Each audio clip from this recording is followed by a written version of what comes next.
দ্বিতীয় বিয়ে করেছিলেন মহানায়ক পুত্র। একই বাড়িতে দুই মাকে নিয়ে থাকেন মহানায়কের নাতি গৌরব চ্যাটার্জি। বাংলা ছবির কিংবদন্তি অভিনেতা উত্তম কুমারকে বাংলার মহানায়ক বলা হয়। তার অভিনয় নিয়ে নতুন করে বলার কিছু নেই, তবে তার ব্যক্তিগত জীবন নিয়ে চর্চা ছিল বিস্তর। সিনেমার মতোই তার ব্যক্তিগত জীবনেও ছিল বহু কাহিনী। টলিউডের একাধিক নায়িকার নাম জড়িয়েছিল তার সঙ্গে। বিবাহিত হওয়া সত্ত্বেও তিনি সম্পর্ক রেখেছিলেন তৎকালীন টলিউড নায়িকা সুপ্রিয়া দেবীর সঙ্গে। ২৪শে জুলাই মহানায়কের ৪৫তম প্রয়াণ দিবস। তার প্রয়াণ দিবস নিয়ে এবার মুখ খুললেন তার দুই পুত্রবধূ।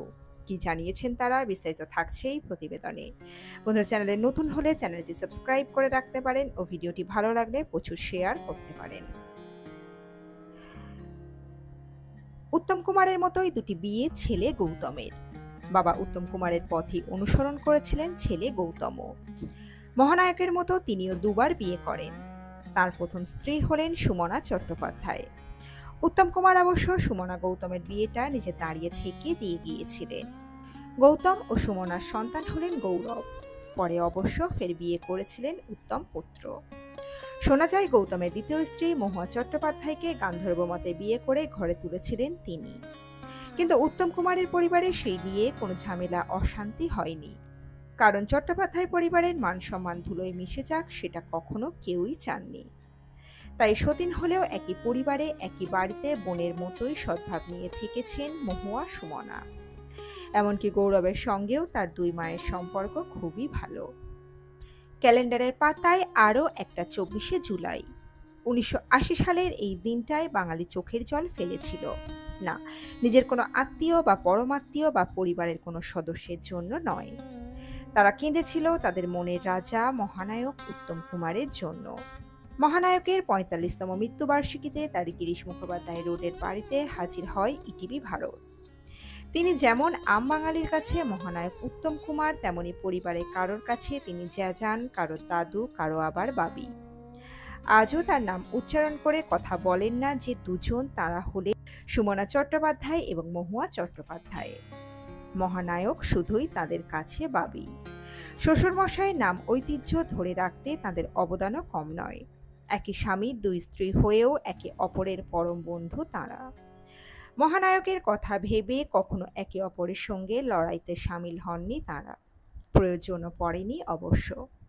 সাক্ষাৎকারে দুজনেই বলেছিলেন, আমরা যদি একে অপরের সঙ্গে মারামারি চুলোচুলি করি সেই কালি ছিটবে আমাদের বাবির গায়ে। সবাই মহানায়কের বাড়ির অন্দর নিয়ে চর্চা করবে। কি হবে তখন আমাদের ৩ ছেলে মেয়ে, নবমিতা, গৌরব আর মৌমিতার।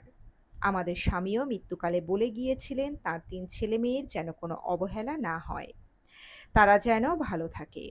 ৩ ভাই বোনের মিল দেখলে সবাই অবাক হয়। যেমন ঝগড়া তেমন ভাব। মহানায়কের স্মৃতিচারণা করতে গিয়ে মহুয়া চট্টোপাধ্যায় বলেন, বাবি আমার বাবার ছেলেবেলার বন্ধু ছিলেন।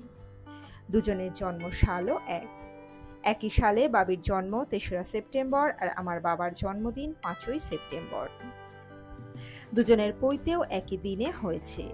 বাবার বন্ধু ছিলেন, ফলে আমি ওনাকে খুব কাছ থেকে দেখেছি। তবে আমার বিয়ের আগেই উনি মারা যান। তবে অনেক স্মৃতি ওনাকে ঘিরে। এই বাড়ির ২ মেয়ে আমার বন্ধু। একবার ৩ জনে মিলে সিনেমা দেখতে গিয়ে ধরা পড়ে গিয়েছিলাম বাবির কাছে।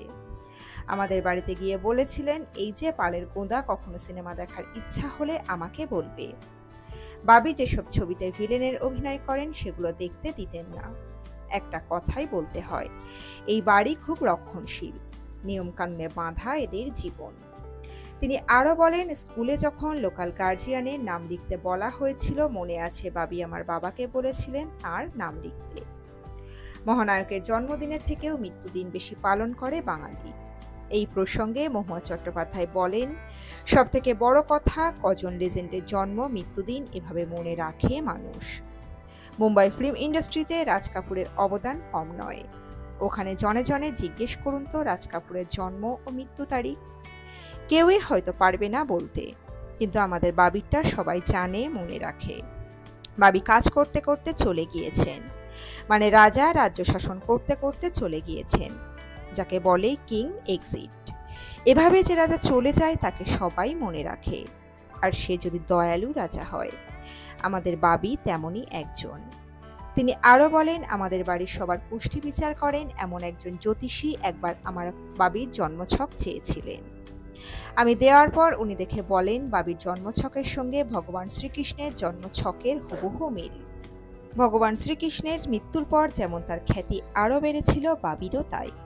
যত দিন যাচ্ছে তত মানুষ বেশি করে ওনাকে স্মরণ করছেন। দিকে দিকে অনুষ্ঠান হচ্ছে, বাংলার বাইরেও বাবিকে স্মরণ করা হচ্ছে। আমাদের রাজ্যের মুখ্যমন্ত্রী যেভাবে বাবির মৃত্যুদিনটাকে পালন করেন তার জন্য তাকে ধন্যবাদ দিয়ে ছোট করব না, আমরা আপ্লুত। সুমনা চট্টোপাধ্যায় বলেন, বাবি মানে মহানায়ক, কোনোদিন আমার সামনে এসে দাঁড়াবেন এটাই অবিশ্বাস্য ছিল। উনি আমাকে স্নেহ করতেন।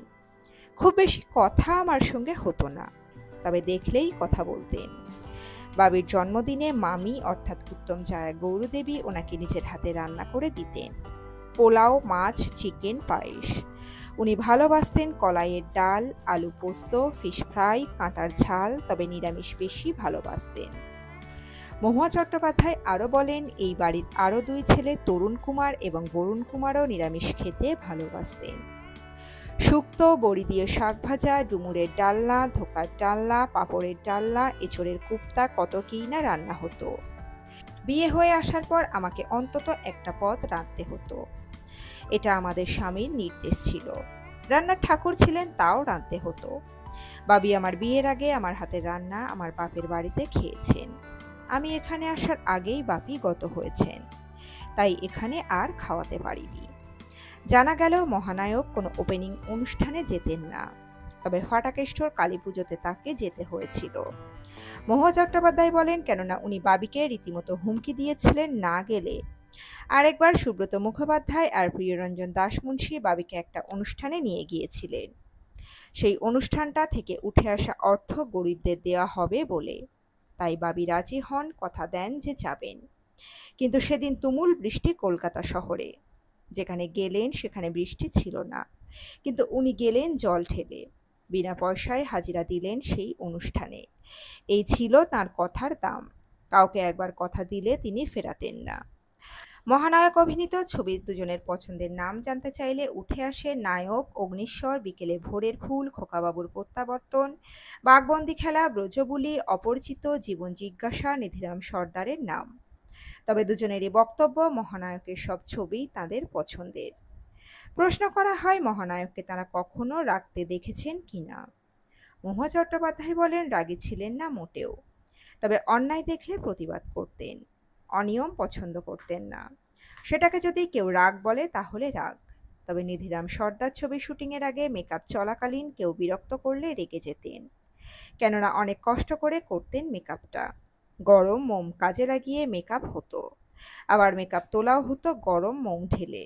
ওই কষ্টটা বাবিকে সহ্য করতে দেখেছি। কাজের প্রতি কত নিষ্ঠা থাকলে মানুষ এটা করতে পারেন। তিনি আরও বলেন, বাবিকে অনেকে রোমান্টিক নায়ক বলেন।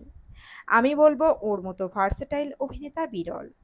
ভিলেন থেকে ভৃত্য সব চরিত্রেই বাবি অনবদ্য ছিলেন। তো বন্ধুরা, এই আপডেটে ছিল এতটুকুই। আপনারা আপনাদের মন্তব্য রাখবেন কমেন্ট বক্সে। দ্রুত ফিরে আসবো এরকমই নতুন কোনো প্রতিবেদন নিয়ে। অজানা গল্প চ্যানেলের সঙ্গে থাকার জন্য সকল দর্শক বন্ধুকে অসংখ্য ধন্যবাদ। দেখতে থাকুন, চোখ রাখুন আমাদের অজানা গল্প চ্যানেলে।